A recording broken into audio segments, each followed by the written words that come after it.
시청자 여러분 안녕하십니까? 김동수입니다. 이 시간에 부동산에 관련된 세금을 학습하겠는데요. 이 시간에는 취득세를 학습하도록 하겠습니다. 취득세. 이 취득세는 취득세법이라는 게 없습니다. 지방세법에 취득세가 되겠는데요. 여러분 이 취득의 반대는 뭡니까? 양도지요, 양도. 처분하는 거. 그런데 이 취득이라는 이 두 글자는요, 상당히 광범위합니다. 여러분들이 부동산을 사고 파는 거, 매매해도 취득입니다. 팔고 산다. 사는 사람이 매수인 입장에서 취득이죠. 매도인 입장에서는 양도가 되겠죠. 교환입니다. 매매 교환. 이 교환도 서로 바꾸는 겁니다. 내 토지하고 상대방 건물하고 서로 바꾸는 것도 교환이 되겠습니다. 또 여러분 부모님이 돌아가셔서 상속받는 것도 취득입니다.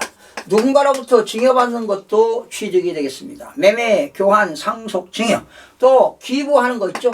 남한테 기부를 받는 사람 입장에서는 취득이 되겠고요. 또 법인에 대한 현물 출자입니다. 법인에 대한 현물 출자.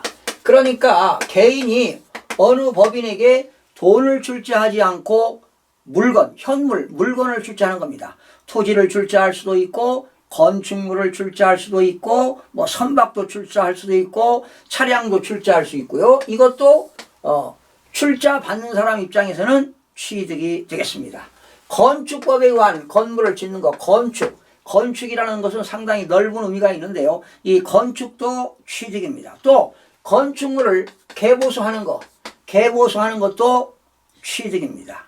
그리고 공유수면 매립. 공유수면을 매립하거나 바닷가를 메꾸거나 바닷가를 막아서 간척에 의하여 토지를 조성했다. 이것도 취득입니다. 공유수면을 매립하거나 간척에 의하여 토지를 조성했다. 이것도 취득이 되겠습니다. 그래서 이러한 것들이 다 취득인데 바로 원시취득이 되었던. 여러분 원시취득이라는 것은 최초로 취득하는 겁니다. 내가 예를 들어서 내 땅에다가 건물을 새롭게 신축했다. 최초로 취득하는 원시취득이 되겠습니다. 만약에 공유수면을 매립해가지고 토지가 조성되었다. 원시취득이 되겠습니다. 그러나 타인으로부터 물건을 샀다면 그건 승계취득이 되겠죠. 승계취득이 되겠습니다.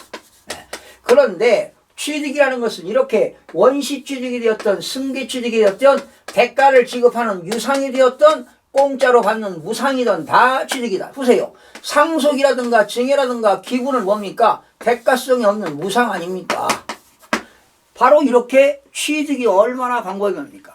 취득이란 매매하거나 교환하거나 상속, 증여, 기부, 공유수면, 매립, 간척에 의하여 토지성, 법인에 대한 현물 출자 등 원시 취득이 되었던 승계 취득이 되었던 유상이 되었던 무상이 되었던 일체의 취득을 말한다. 여러분 취득이라는 두 글자가 얼마나 광범위합니까? 자, 그런데 오늘 이 시간에는 이것이 중요한 게 아니라 지금 우리 그 구독자들 중에서 취득세 과세 표준을 어떻게 구하느냐 이런 질의가 왔는데요.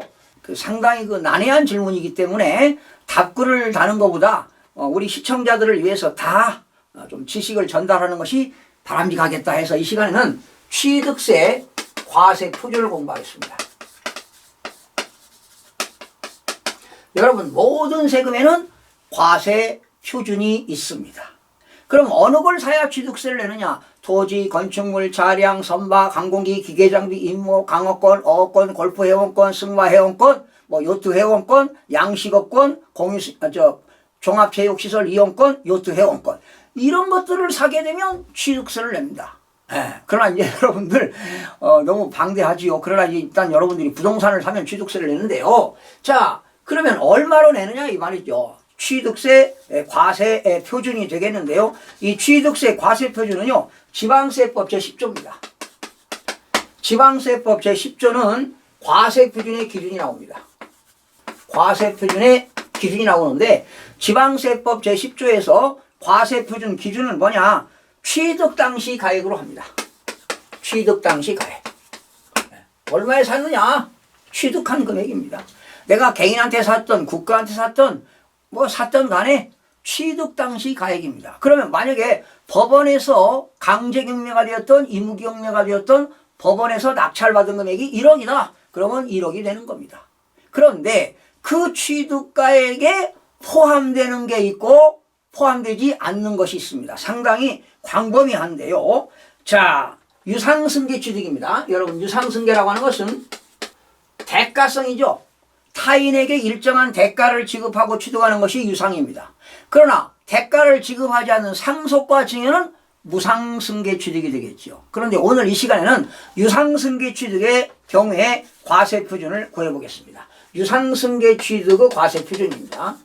취득이 어떤 취득이냐에 따라서 과세표준이 달라지는데 오늘 이 시간에는 유상승계 취득에 대한 과세표준이 되겠습니다. 이 유상승계 취득의 과표는 내가 누군가로부터 돈 주고 샀을 때 그 사실상 취득가액입니다. 예. 상대방이나 제3자에게 지급하였거나 지급할 일체의 비용입니다. 일체의 비용. 다시요. 제3자나 타인에게 일정한 대가를 지급한 일체의 비용인데 이 비용에는 직접 비용이 있고 간접 비용이 있습니다. 지금 상당히 기초부터 고급까지 내용을 강의하니까 잘 들어보시기 바랍니다. 자, 유상승계 취득의 과표는 거래 상대방이나 제3자에게 지급하였거나 지급하여야 할 일체의 비용을 말한다. 우리는 이걸 뭐라고 하느냐? 사실상의 취득가액이라고 합니다. 사실상의 취득가액이라고 하는데, 자, 그러면 지방세법 대통령령 시행령입니다. 지방세법 법이 아니라 시행령입니다. 시행령은 대통령령을 말합니다. 대통령령. 지방세법 시행령 대통령령 제18조입니다. 제18조. 18조에는 사실상 취득가액의 범위가 나옵니다. 사실상 취득가액의 범위. 어느 것들은 취득가액에 포함시키고 어느 것들은 취득가액에 포함시키지 않느냐 하는 것입니다. 그러니까 사실상 취득가액은 제3자에게 타인이나 제 상대방 누군가로부터 사실상 취득하는 데 들어가는 일체의 비용에는 직접 비용과 간접 비용이 있다. 이 사실상의 취득 가격에는 직접 비용과 간접 비용이 있는데 이게 개인이냐 법인이냐에 따라 달라집니다. 자, 그러면 이 사실상 취득 가격에 먼저 포함되는 게 있고요. 불포함되는 게 있습니다. 그런데 포함이 된다 하더라도 개인과 법인에 따라 달라져요. 법인은 포함되는 경우가 있고 개인은 불포함되는 경우가 있습니다. 그러니까 법인은 포함되는 거고 개인은 불포함되는 경우도 있다라는 것이죠. 자, 다시요. 사실상 취득가액에 다 포함을 시키는데 개인은 포함되지 않고 법인만 포함되는 경우도 있고 그리고 개인이든 법인이든 불포함되는 경우도 있다. 그래서 일단은 포함되는 것을 먼저 소개를 시켜드리겠습니다. 자, 포함되는 겁니다. 건설자금이자입니다. 자, 건설자금이자. 여러분, 건설자금이자. 자, 처음 들어보신 분도 있습니다. 만약에 내가 어느 법인인데요. 법인인데 법인회사에서 건물을 짓니다. 땅을 사가지고 땅을 파고 굴착 비용이 들어가고 또 건물을 새롭게 신축하는 겁니다. 근데 자기 자본 가지고 짓는 경우도 있지만 건물을 신축하는데 자금이 부족해서 금융기관으로부터 돈을 빌려온 경우도 있습니다. 그래서 금융기관으로부터 돈을 빌려오게 되면 매월 이자가 나가잖아요. 원금 상환할 때까지. 그런데 여기서 말하는 건설자금이자라는 것은 건물을 신축하기 위해 짓기 위해서 금융기관으로부터 빌려온 돈에 대한 이자가 건설자금이자입니다. 그러면 언제까지냐? 자금 차입 시부터 건물 완공 시까지입니다. 원금 상환할 때가 아닙니다. 자금 차입 시부터 건물 완공 시까지 들어가는 건설자금이자는 법인은 장부가 있으니까 포함시킵니다. 그러나 개인은 불포함입니다. 이게 중요합니다. 건설자금이자 법인은 장부 회계 처리를 하잖아요. 법인은 건설자금이자 자금을 차입한 날로부터 건물이 완공될 때까지 들어가는 이자 비용은 건설자금이자로서 취득가액에 포함시켜서 취득세를 내야 됩니다. 예, 취득가액에 포함시킵니다.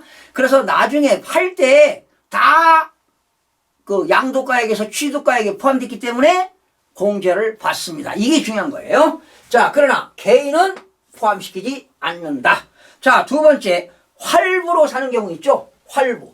여러분, 활부라고 하는 것은 매월 지급되는 것이고, 연부라고 하는 것은 1년에 한 번씩 지급합니다. 물건을 사고 매월 월부금을 갚는 경우가 있고, 연부라고 하는 것은 1년에 한 번씩 결제하는 것입니다. 그런데 활부로 사거나 연부로 사게 되면 현금 가격보다 비싸지요. 그래서 활부와 연부에는 뭐가 따라집니까? 여기는 이자가 포함돼요.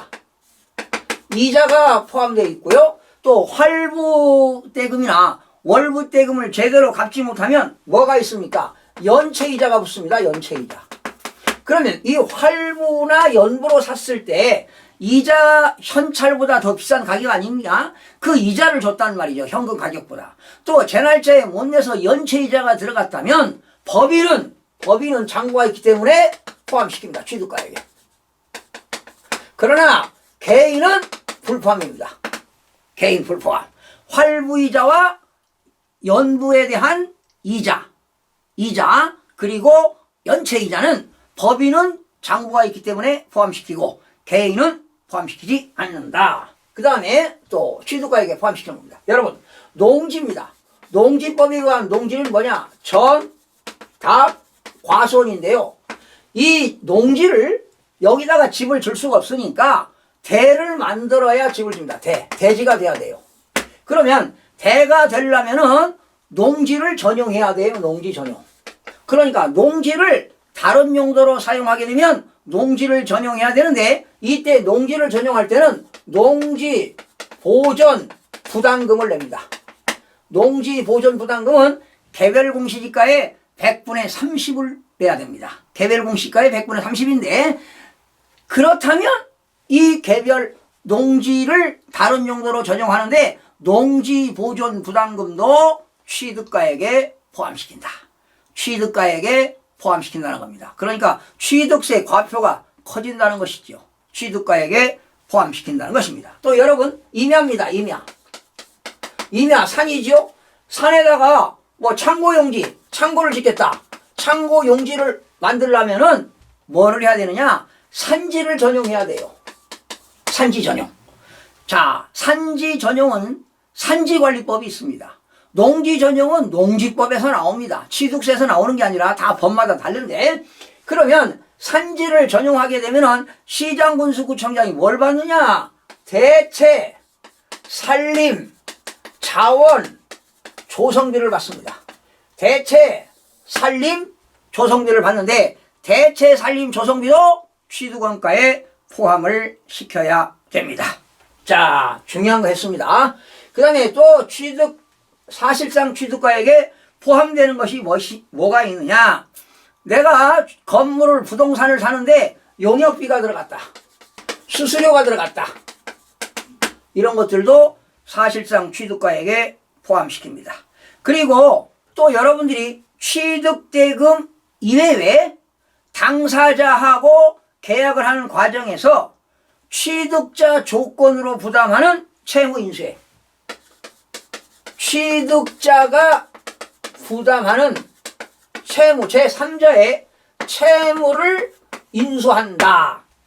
그러니까 제가 물건을 사는데 제3자가 그 물건에 빚이 있는데 그 빚을 취득자가 안고 사는 겁니다. 그렇다면 당연히 채무 인수액도 포함시켜야 되겠죠. 예를 들어서 제가 부동산을 5억 주고 샀는데 그분이 파는 사람이 근저당 3억이 설정되어 있는 걸 그 채무를 내가 안고 샀다는 거예요. 그러면 실제로 준 금액이 얼마입니까? 2억이잖아요. 2억에다가 채무 인수액 포함시키니까 취득가액은 5억이 된다는 것입니다. 자, 그 다음에 여러분 또 부동산을 사게 되면 국민주택 채권을 삽니다. 이 국민주택 채권을 토지를 사거나 주택을 사거나 토지 주택이 아닌 일반 건물을 살 때 국민주택 채권 사는데 국민주택 채권도 여러분들에게 강의해 드리겠습니다. 이 국민주택 채권을 사는데 무슨 법에 의하냐? 주택도시기금법입니다. 주택도시기금법에 의해서 국민주택 채권 사는데 은행에서 사잖아요. 그때 살 때 일본 말로 와리깡입니다. 할인합니다. 할인. 그러니까 채권 금액이 100만 원인데 96만 원에 판 거예요. 팔고 실질적으로 4만 원만 여러분 부담합니다. 그러니까 채권 금액은 900만 원인데 96만 원에 팔게 되면 4만 원만큼 채권 매각 차손이 생깁니다. 채권 매각 차손이 생기는데 이 채권 매각 차손도 취득가액에 포함을 시킵니다. 채권 매각 차손도 취득가액에 포함시킵니다. 자, 그 다음에 잘 봐요. 여러분들이 부동산을 살 때 주로 어디에 갑니까? 공인중개사 사무소에 가잖아요. 공인중개사 사무소에 가게 되면 중개인 수수료를 냅니다. 중개인 수수료. 공인중개사한테 중개인 수수료를 내는데 법인이 살 때는 어떻게 하느냐? 당연히 내겠죠. 개인이 살 때도 당연히 수수료를 내겠죠. 그러나 법인은 장부가 있기 때문에 취득가액에 포함시킵니다. 그러나 개인이 사는 경우는 취득가액에 불포함이 되겠습니다. 자, 이거 잘 몰라요, 사람들.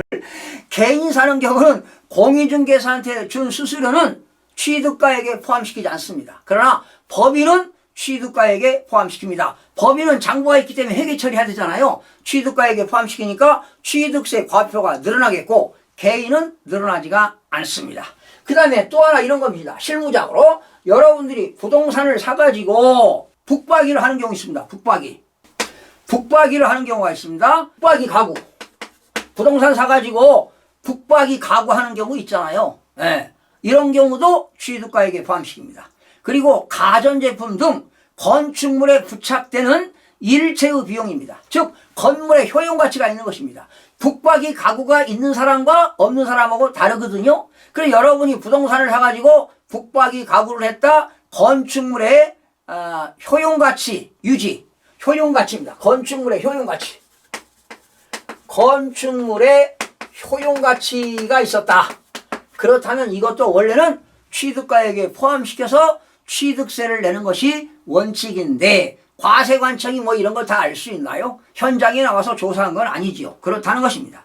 또 여러분들 정원에다가 단독주택 사면 정원 있잖아요. 정원에 부속시설물 정원에다가 뭐 나무를 심었다든가 나무를 조성했다든가 뭡니까 연못 같은 거 만들잖아요. 단독주택을 사가지고 정원에 들어가는 모든 시설물 그리고 설치비용 조성 설치비용도 취득가액에 포함시킨다. 조성 설치비용도 취득가액에 포함시킨다. 되겠습니다. 자, 그러면 이 지방세법에 이게 안 나왔는데 여러분들이 이런 질문이에요. 우리 그 시청자 중에 내가 부동산을 법원에서 3억에 낙찰받았다. 3억에 실제 취득가격이 3억이죠. 그런데 세입자한테 이사비를 주었다. 이건 취득세 과표에 포함시키지 않습니다. 이사비용 포함시키지 않습니다.